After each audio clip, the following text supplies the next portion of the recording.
Beberapa orang dapat melakukan tugas sehari-hari, termasuk bekerja dengan penyakit mental, dan beberapa orang mungkin memenuhi syarat untuk cacat karena penyakit mental mereka. Itulah pentingnya menjaga kesehatan mental. Kesehatan mental? Kira cuma penting doang. Iya, padahal aku sering capek tanpa alasan. Aku gak pernah tahu itu soal kesehatan mental.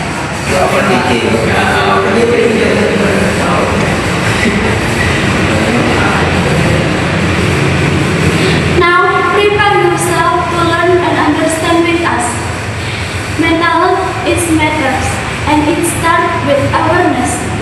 Together, we will explore and how to take care of our mind, heart, and soul. Kesehatan mental adalah di mana seseorang merasa sejahtera secara emosional, psikologis, dan sosial. Itu berarti kita bisa lebih jadi mengolah emosi dan menjalin hubungan baik dengan orang lain. Aduh, bingung banget aku. Tenang, kita pelan-pelan nih, aku mau jelasin ya. Tuh kan, dengan mental yang sehat kita bisa saling bantu. Dan bisa tetap positif walau lagi pusing. Mental sehat itu bukan berarti kita nggak pernah sedih, tapi kita tetap bisa waras walaupun banyak hari. Remaja yang sehat secara mental bisa dilihat dari ciri-cirinya seperti percaya diri dan tahu batas diri, bisa mengelola emosi saat kecewa, punya hubungan sosial yang sehat, mampu menghadapi tekanan, gak gampang nyerah, punya semangat belajar dan tujuan hidup. Aku kecewa banget, nilaiku jelek. Namanya juga proses nih. Ayo kita belajar bareng-bareng, kita coba lagi ya. Support kayak gini, penting banget buat jaga mental. Ada, kita cuma butuh orang untuk buat dengerin.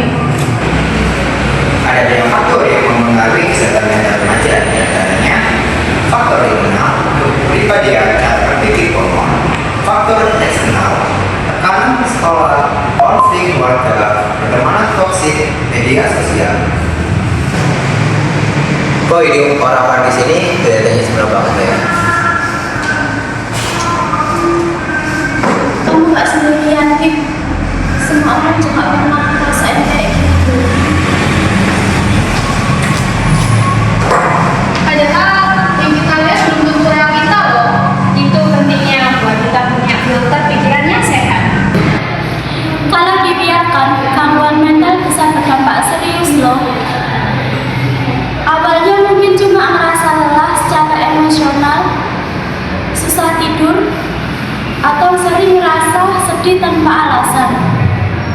Tapi kalau berlangsung terus-menerus, bisa mempengaruhi banyak aspek dalam kehidupan kita sehari-hari.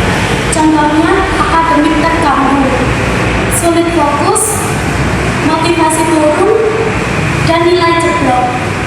Yang kedua, hubungan sosial yang renggang, jadi menarik diri, susah percaya dengan orang lain. Yang ketiga, emosi yang tidak stabil, mudah marah, cemas berlebihan, dan overthinking. Dan yang terakhir, resiko depresi dan self-harm, bahkan bisa muncul keinginan menyakiti dirinya sendiri.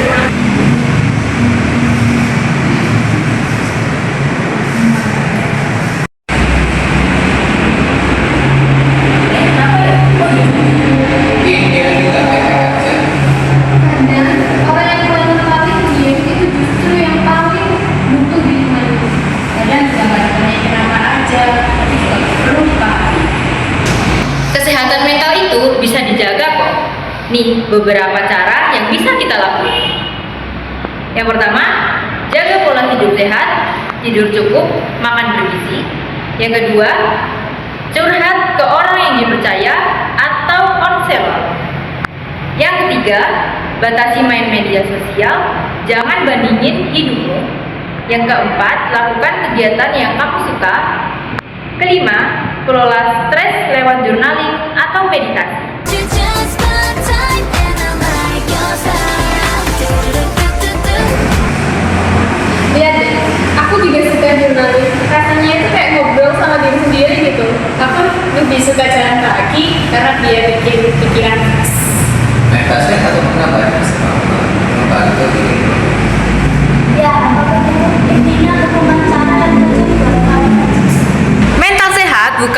selalu soal bahagia, tapi tentang bagaimana kita bertahan dan juga berkembang.